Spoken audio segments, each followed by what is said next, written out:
Welcome to the Emmys podcast. क्या हो अगर जिससे तुम सबसे ज़्यादा डरते हो अगर वही तुम्हें देखने के लिए लौट आए। भैरवगढ़ की हवेली अब सिर्फ एक खंडहर नहीं बल्कि एक जिंदा खौफ बन चुकी थी, जहाँ हर चीख हर साया किसी अनसुने बदले की गवाही देता है। आखिर ऐसा क्या हुआ ठाकुर वीर सिंह की मौत के बाद जिसने पूरी हवेली को एक ही रात में राख में बदल दिया। आइए जानते हैं चैप्टर 2 में। ठाकुर वीर सिंह की मौत के बाद गांव में अजीबोगरीब घटनाएं घटनी तेजी से बढ़ने लगी। सुबह सुबह जब कुछ औरतें पानी भरने गई तो उन्होंने देखा कि कुएं का पानी गाढ़े लाल रंग में बदल चुका था। किसी ने इसे हाथ में लिया तो पानी फिर से साफ दिखने लगा, लेकिन जैसे ही उसे बर्तन में भरा गया वह दोबारा लाल हो चुका था। गांव में ये खबर आग की तरफ फैल गई कि अब यहाँ कुछ भी सामान्य नहीं बचा था। ठाकुर की हवेली के नौकरों ने बताया कि रात को हवेली में किसी की परछाया चलती हुई दिखाई देती है। कभी कोई खिड़की के पास खड़ा हुआ दिखता तो कभी किसी को कोई सीढ़ियों पर जाते हुए देखा जाता, लेकिन जब असल में वहाँ जाकर देखते हैं तो वहाँ पर कोई नहीं होता है। एक बूढ़े नौकर ने ठाकुर से कहा, मालिक, ये हवेली अब वैसी नहीं रही, कोई यहाँ पर लौट आया है। गांव की बच्चियाँ जो अक्सर खेल खेल में मिट्टी की गुड़िया बनाती थी, अब वे रात में खुद ब खुद हिलने लगी थी। एक बच्चे की माँ ने देखा कि उसकी बेटी की गुड़िया धीरे धीरे करवट बदल रही थी। उसने घबराकर गुड़िया को तोड़ दिया, लेकिन अगले ही दिन वही गुड़िया उनके आंगन में वापस पाई गई, जैसे कोई ये दिखाना चाहता हो कि उसे मिटाया नहीं जा सकता। अब गांव वालों को यकीन हो चुका था कि चंद्रिका वापस लौट आई है, और कुछ का मानना था कि वो ठाकुर विक्रम सिंह से बदला लेने आई है। लेकिन विक्रम सिंह को अब भी यकीन नहीं था। उसने कहा, ये सब महज एक संयोग है। मेरे पिता बूढ़े थे, बीमार थे, उनकी मौत स्वाभाविक थी। ये सब कहानियाँ बनाना बंद करो।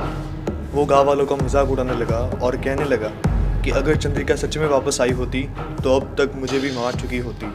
लेकिन वो नहीं जानता था कि असली खेल अब शुरू होने वाला था। रात के तीसरे पहर जब पूरी हवेली सो रही थी, विक्रम सिंह को अचानक तेज कदमों की आवाज़ सुनाई दी। आवाज़ सीढ़ियों से नीचे की ओर से आ रही थी, फिर धीरे धीरे उसके कमरे की ओर बढ़ने लगी। विक्रम सिंह ने सोचा कि कोई सेवक होगा, लेकिन जब उसने दरवाज़ा खोला तो बाहर कोई नहीं था। जैसे ही उसने दरवाज़ा बंद किया, वही कदमों की आवाज़ दोबारा गूंजने लगी, इस बार और भी तेज़ और भी करीब। वह अब सच में घबरा चुका था। उसने अपनी तलवार उठाई और बाहर निकलकर पूरी हवेली का दौरा किया, लेकिन वहाँ पर कोई नहीं था, बस वो एक आवाज़ जो अब भी उसके कानों में गूंज रही थी। अगली सुबह जब विक्रम सिंह अपने कमरे से निकला तो उसने देखा कि पूरी हवेली में लगी उसकी तस्वीरें बदल चुकी थी। जो तस्वीरें कभी ठाकुर विक्रम सिंह की शान और ताकत को दर्शाती थी, उनमें अब सिर्फ उनकी खाली कुर्सियाँ, उनके हाथों में पकड़े हथियार और उनके गहने ही दिख रहे थे, लेकिन खुद विक्रम सिंह गायब था। कुछ तस्वीरों में उसकी जगह धुंधली काली परछाया उभर आई थी, और सबसे डरावनी बात यह थी कि एक तस्वीर में चंद्रिका की हल्की सी झलक भी दिख रही थी, जैसे वह अब इस हवेली की असली मालकिन बन चुकी हो। अब तक ठाकुर विक्रम सिंह इन घटनाओं को महज एक मजाक समझ रहा था, पर अब उसे गाँव वालों की बातों पर यकीन होने लगा था। लेकिन एक बार फिर रात के समय जब हवेली के हर कोने में सन्नाटा पसरा हुआ था और ठाकुर विक्रम सिंह अपने कमरे में बैठा था, उसके सामने शराब से भरा प्याला रखा हुआ था, लेकिन उसके हाथ उसे उठाने से कांप रहे थे। पिछले कुछ दिनों से जो भी कुछ हो रहा था हवेली में, उसने उसके मन में एक हलचल मचा दी थी। खेतों में अजीब निशान, हवेली की दीवारों पर गहरे खरोचों के निशान, और सबसे डरावनी बात, हवेली में लगी हर तस्वीर में उसका चेहरा बदल जाना। उसका दिल बेचैनी से धड़क रहा था। उसने धीरे से कमरे में रखे बड़े शीशे की ओर देखा, पर जैसे ही उसकी नज़र आईने पर पड़ी, उसकी सांसें मानो थम सी गई। आईने में दिखने वाली शक्ल उसकी नहीं थी, बल्कि चंद्रिका की थी। उसका चेहरा झुलसा हुआ था, आंखें गहरी काली और होठों पर एक अजीब सी डरावनी मुस्कान। विक्रम सिंह ने कांपते हुए हाथों से अपना चेहरा छूकर देखा, लेकिन आईने में अब भी वही चेहरा नजर आ रहा था, नफरत से भरा हुआ, खौफनाक। डर से उसकी रीढ़ में सिरन दौड़ गई। उसने घबराकर नजरें फेर ली, पर जैसे ही दोबारा देखा, शीशे में चंद्रिका अब और भी करीब आ चुकी थी। अब वो उसके ठीक पीछे खड़ी थी। उसे महसूस हो रहा था कि जैसे कोई ठंडी सांसें उसके बालों से टकरा रही हो। वो घबराकर पीछे हटा, उसके कदम लड़खड़ा गए। उसने जोर से शीशे पर हाथ मारा और चीचा चकना चूर हो गया। कमरे में एक हल्की मगर डरावनी हंसी गूंज उठी। मुझे भूले तो नहीं ना ठाकुर साहब? विक्रम सिंह की आंखें डर से फटी रह गई। अब उसे पूरा यकीन हो चुका था कि चंद्रिका वापस आ चुकी है, और इस बार वो सिर्फ डराने नहीं बल्कि अपना अधूरा बदला पूरा करने आई थी। आईने में चंद्रिका का चेहरा देखने के बाद ठाकुर विक्रम सिंह का खून जैसे जम सा गया था। उसका पूरा शरीर पसीने से भीग चुका था, आंखों में डर साफ झलक रहा था। ठाकुर अब और इंतज़ार नहीं करना चाहता था। उसने हवेली के सबसे भरोसेमंद नौकर को बुलाया और कांपती हुई आवाज़ में कहा, सीधे काल भैरव के पास जाओ और कह देना हवेली में कुछ भयानक हो रहा है, मुझे उनकी ज़रूरत है। नौकर डर के मारे कांप उठा, लेकिन मालिक का हुक्म था, इनकार नहीं कर सकता था। गांव से थोड़ा दूर पुराने पीपल के पेड़ के पास जैसे ही नौकर पहुंचा, उसे अजीब सा महसूस होने लगा। हवा रुक सी गई थी, चारों तरफ एक अजीब सी निर्वता थी। अचानक किसी ने पीछे से उसका नाम पुकारा, गोवर्धन। नौकर का दिल जोर से धड़क उठा। आवाज़ ठीक उसके कान के पास से थी, लेकिन वहाँ पर कोई नहीं था। डर के मारे उसने घोड़े की रफ्तार तेज़ करने की कोशिश की, लेकिन तभी पेड़ की शाखाएं अचानक जोर से हिलने लगी, जैसे कोई साया उनमें लटक रही हो। फिर एक ठंडी हवा का झोंका आया और उसके कान में किसी औरत की धीमी सरसराहट गूंज उठी, ठाकुर से कह देना अब बहुत देर हो चुकी है। सुबह गाँव वालों को नौकर पीपल के पास बेहोश पड़ा मिला।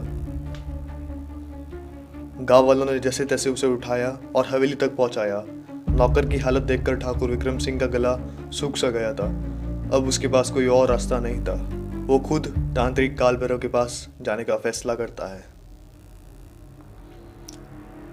रात घनी हो चुकी थी। हवेली से निकलते ही एक ठंडी हवा के झोंके ने उसे घेर लिया। चारों तरफ एक अजीब सी शांति थी, लेकिन हवा में एक अनजाना डर घुला हुआ था।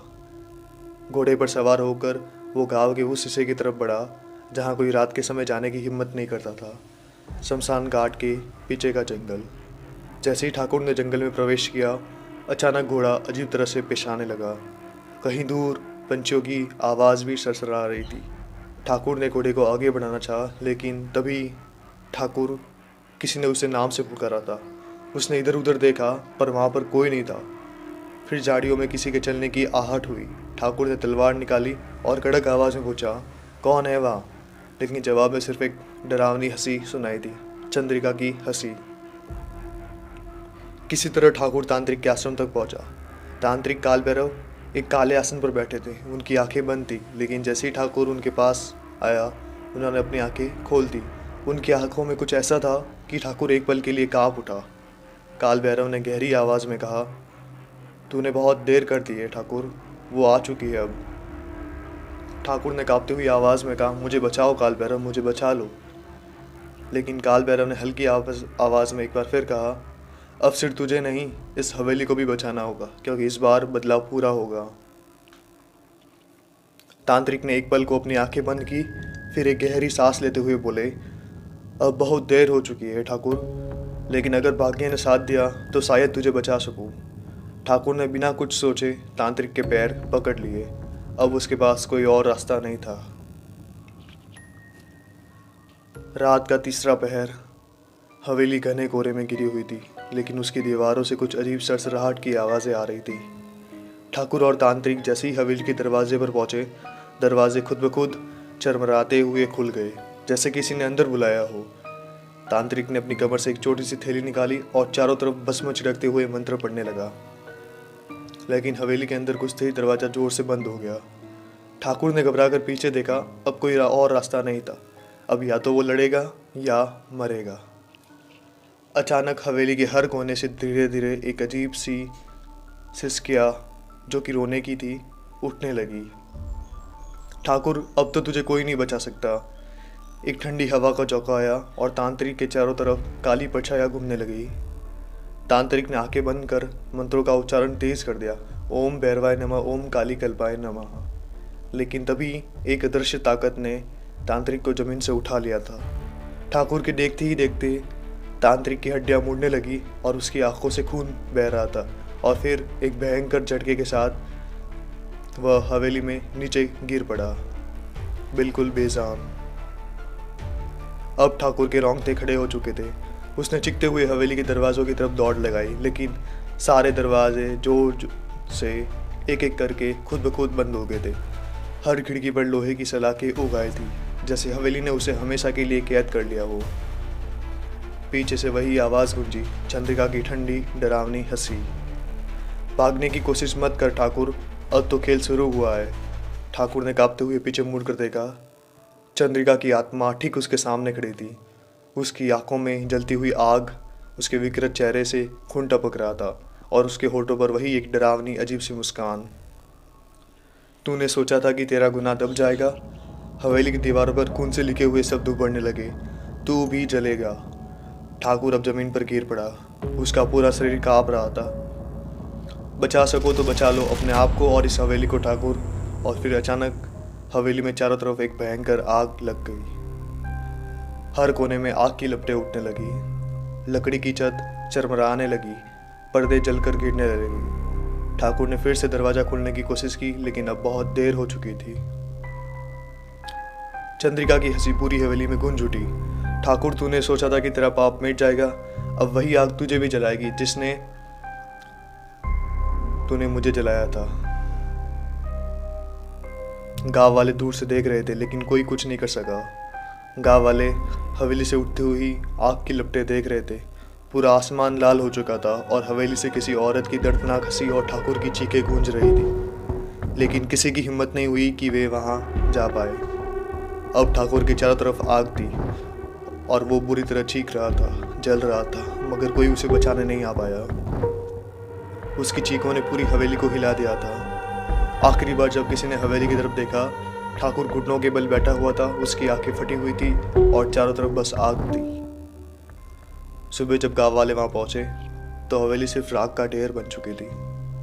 ठाकुर की लाश कहीं नहीं थी, बस एक चीज मिली, उसकी जली हुई तलवार, जिस पर अब भी धुआं उठ रहा था। लेकिन हवेली की राख से अब भी एक धीमी सरसराहट सी आवाज आ रही थी, ठाकुर तू जल चुका है, लेकिन मैं अब भी यही हूँ। कहते हैं आज भी जब रात का अंधेरा घना हो जाता है, जब हवाओं में एक अजीब सी सिरन दौड़ती है, तो राख में दबी वो चीखें और हंसी फिर से सुनाई देने लगती है। भैरवगढ़ की वो हवेली तो मिट गई, लेकिन चंद्रिका की दहशत आज भी जिंदा है। अगर आपको ये कहानी पसंद आई तो प्लीज़ वीडियो को लाइक, शेयर और सब्सक्राइब करना ना भूलें।